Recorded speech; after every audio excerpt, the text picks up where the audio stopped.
Topic today is believers' response to evil. The synopsis is Scripture outlines several ways in which believers should respond to evil. First point is evil is to be avoided, as seen in Psalm chapter 1 verse 1 says, "Blessed is the man who walks not in the counsel of the wicked, nor stands in the way of sinners, nor sits in the seat of scoffers." Proverbs chapter 4 verse 14 says, "Do not enter the path of the wicked, and do not walk in the way of evil." 1 Thessalonians chapter 5 verse 22 says, "Abstain from every form of evil." And there's several other scriptures. Check out the blog post. There's a link in the description regarding evil being avoided. So a subtopic under evil being avoided is that evil is likened to yeast. 1 Corinthians chapter 5 verse 6 through 7 says, "Your boasting is not good. Do you not know that a little leaven leavens the whole lump? Cleanse out the whole leaven, and you may be a new lump, as you really are unleavened. For Christ, our Passover lamb, has been sacrificed." Galatians chapter 5 verse 9 says, "A little leaven leavens the whole lump." And in Psalms chapter 34 verse 14 says, "Turn away from evil and do good. Seek peace and pursue it." And a second topic regarding a believer's response to evil is that evil is to be hated. Proverbs chapter 8 verse 13 says, "The fear of the Lord is hatred of evil. Pride and arrogance and the way of evil and perverted speech I hate." Psalm chapter 97 verse 10 says, "O you who love the Lord, hate evil. He preserves the lives of his saints. He delivers them from the hand of the wicked." Amos chapter 5 verse 15 says, "Hate evil and love good, and establish justice in the gate. It may be that the Lord, the God of hosts, will be gracious to the remnant of Joseph." The third thing regarding a believer's response to evil is that evil is to be rebuked. Matthew chapter 16 verse 23 says, "But he turned and said to Peter, 'Get behind me, Satan. You are a hindrance to me, for you are not setting your mind on the things of God, but on the things of man.'" And 2 Timothy chapter 4 verse 2 says, "Preach the word, be ready in season and out of season, reprove, rebuke, and exhort with complete patience and teaching." Another example of hatred being rebuked is when Nathan rebukes David. 2 Samuel chapter 12 verse 9 says, "Why have you despised the word of the Lord to do what is evil in his sight? You have struck down Uriah the Hittite with the sword, and have taken his wife to be your wife, and have killed him with the sword of the Ammonites." Further, Elijah rebukes Ahab. 1 Kings chapter 18 verse 18, "And he answered, I have not troubled Israel, but you have, and your father's house, because you have abandoned the commandments of the Lord and followed the Baals." And John the Baptist rebukes Herod in Matthew chapter 14 verse 4, because John had been saying to him, "It is not lawful for you to have her." And Peter rebukes Ananias in Acts chapter 5 verse 3 to 4. Also, Peter rebukes Sapphira in Acts chapter 5, and then there's other examples in 1 Samuel, 2 Chronicles, Ezra, Psalms,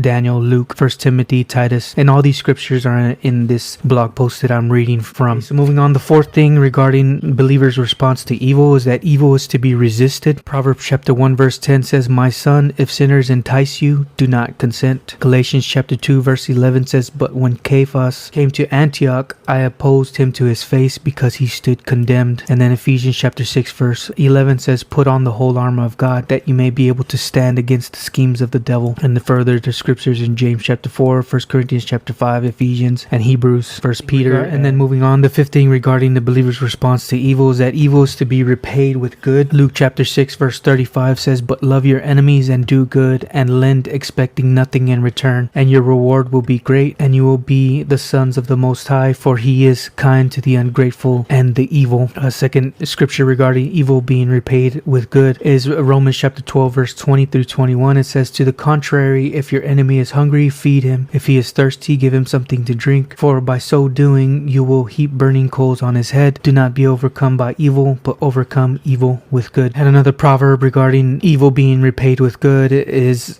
Proverbs chapter 25 verse 21 through 22 says, "If your enemy is hungry, give him a bread to eat, and if he is thirsty, give him water to drink. For you will heap burning coals on his head, and the Lord will reward you." And once again, there's several other scriptures. Look at the link in the description to the blog post that has all these scriptures laid out for you. The sixth thing regarding the believer's response to evil is that believers should pray in response to evil. Matthew chapter 6 verse 13 says, "And lead us not into temptation, but deliver us from evil." And Hebrews chapter 4 verse 16 says, "Let us then with confidence draw near to the throne of grace, that we may receive mercy and find grace to help in time of need." There's one more that I'll mention. Matthew chapter 26 verse 41, it says, "Watch and pray that you may not enter into temptation. The spirit indeed is willing, but the flesh flesh is weak. And the last thing regarding the believer's response to evil is that believers should trust God in the face of evil. Psalms chapter 23 verse 4 says, "Even though I walk through the valley of the shadow of death, I will fear no evil, for you are with me, your rod and your staff, they comfort me." Matthew chapter 26 verse 39 says, "And going a little further, he fell on his face and prayed, saying, My Father, if it possible, let this cup pass from me. Nevertheless, not as I will, but as you will." And in Psalm chapter 4 verse 8, it says, "In peace I will both lie down and sleep, for you alone, O Lord, make me dwell in safety."